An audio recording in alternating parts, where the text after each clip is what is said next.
নবম শ্রেণীর সকল ছাত্রছাত্রীদের শারদ এক্সক্লুসিভ চ্যানেলে তোমাদের সবাইকে স্বাগত। আজকে আলোচনা করা হবে তোমাদের যে প্রথম সাময়িক পরীক্ষা হতে চলেছে অর্থাৎ 2025 সালে সেই ভূগোল পরীক্ষার প্রশ্নপত্র নিয়ে আলোচনা করব। অর্থাৎ প্রশ্নপত্রের সাথে সাথে সাজেশন নিয়ে আলোচনা করব, কোন প্রশ্নগুলি গুরুত্বপূর্ণ সেই প্রশ্নগুলিকে নিয়ে। আমি এই ভিডিওতে যে নমুনা প্রশ্নপত্রটি দিয়েছি 40 মার্কের, অর্থাৎ তোমাদের যে 40 মার্কের পরীক্ষা হয় সেই 40 মার্কের প্রশ্নপত্রে সব প্রশ্নগুলি খুবই গুরুত্ব দিয়ে তোমাদের পড়তে হবে। এই প্রশ্নগুলি একটাও ছাড়া যাবে না। আর এখানে কোনো বাড়তি প্রশ্ন দিইনি এখানে, অথবা তো দিইনি, অথবা তোমাদের দেওয়া থাকবে অথবা করে, কিন্তু যে প্রশ্নগুলি দিয়েছি সেখান থেকে তোমরা প্র্যাকটিস করে রাখো। 2-1টা করে দিয়েছি, অবশ্যই উপকৃত হবে। ভূগোল পরীক্ষায়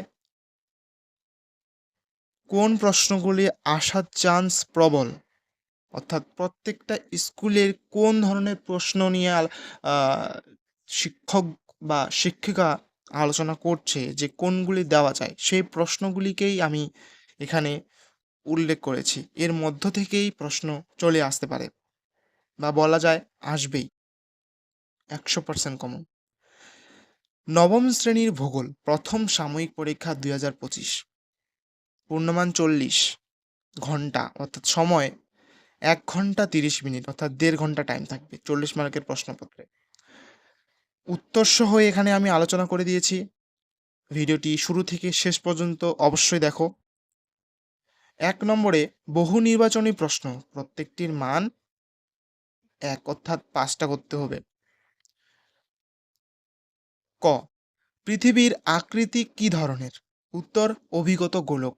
আমি ডাইরেক্ট অ্যান্সার দিয়েছি। খ নম্বরে আছে পৃথিবীর আবর্তন গতি সম্পন্ন করতে কত সময় লাগে? উত্তর 24 ঘন্টা। গ, ভারতের প্রধান কয়লা খনি কোথায় অবস্থিত? উত্তর ঝাড়খণ্ডে।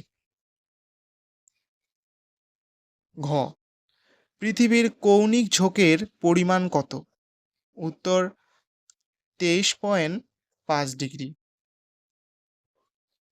ও নম্বরে আছে সৌরশক্তি কি? উত্তর অচিরাচরিত শক্তি।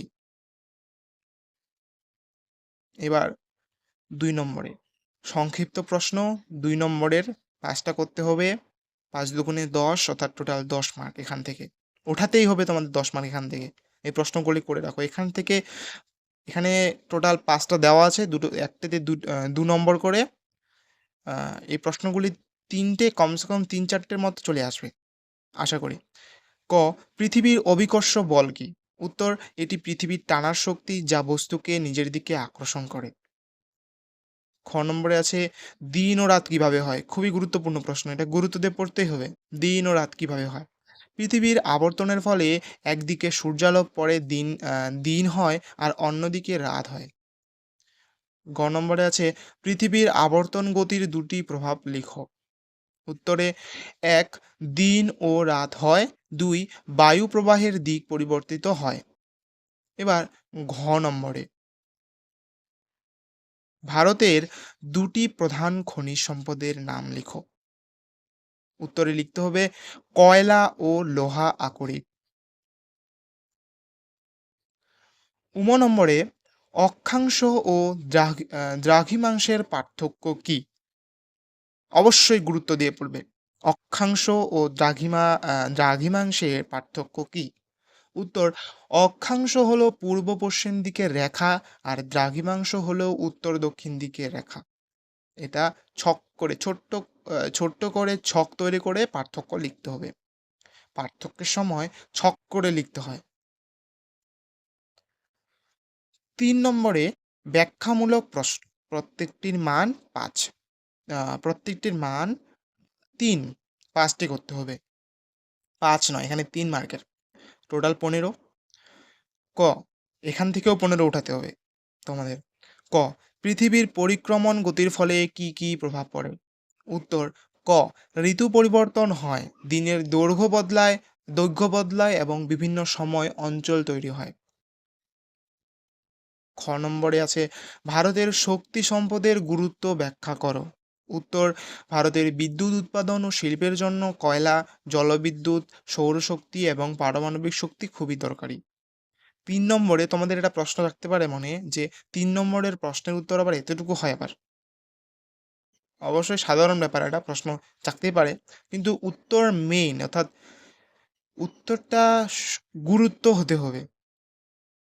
উত্তরটা হতে হবে খুবই গুরুত্ব, অর্থাৎ খুব সুন্দর উত্তর হতে হবে মেইন টপিকের। ভারতের শক্তি সম্পদের গুরুত্ব ব্যাখ্যা করো। ভারতের বিদ্যুৎ উৎপাদন ও শিল্পের জন্য কয়লা, জলবিদ্যুৎ, সৌরশক্তি এবং পারমাণবিক শক্তি খুবই দরকার। গ নম্বরে আছে ভারতের জলসম্পদ ব্যবস্থাপনার প্রধান চ্যালেঞ্জগুলি আলোচনা করো। উত্তরে লেখা যেতে পারে ভূগর্ভ ভূগর্ভস্থ জলের হ্রাস, নদীর দূষণ, বন্যা ও খরা সমস্যা প্রধান চ্যালেঞ্জ।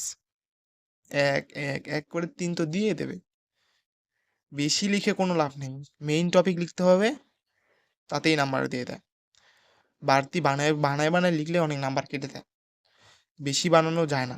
মেইন টপিক আগে লিখতে হবে, তারপরে কিছু সংখ্যক বানায় লিখে কোনো সমস্যা নেই, কিন্তু মেইন টপিক তো থাকতে হবে, মেইন টপিকের উত্তর থাকতে হবে। ৪ নম্বর মানচিত্র চিত্রণ, অর্থাৎ মানচিত্র তো আঁকতে হবে, এটা রয়েছে। পূর্ণমান ১০, অর্থাৎ একটিতে ১০। ভারতের একটি মানচিত্রে প্রধান কয়লা খনি অঞ্চলগুলি চিহ্নিত করো। এখানে আমি মানচিত্র দিইনি, তো তোমরা দেখে নেবে, বইয়ে দেখে নেবে, মানচিত্র তো জানো, বইয়ে দেখে নেবে এই কয়লা খনি অঞ্চলগুলি ভারতের সম্পদ থেকে। দামোদর উপত্যকা, রানীগঞ্জ, ধানবাদ অঞ্চলে কয়লা খনি রয়েছে। এগুলি ম্যাপ পয়েন্টিং করবে, বাড়িতে প্র্যাকটিস করবে। খ নম্বর পৃথিবীর কৌণিক ঝোঁক এবং পরিক্রমণের গতিপথ চিত্রসহ ব্যাখ্যা করো।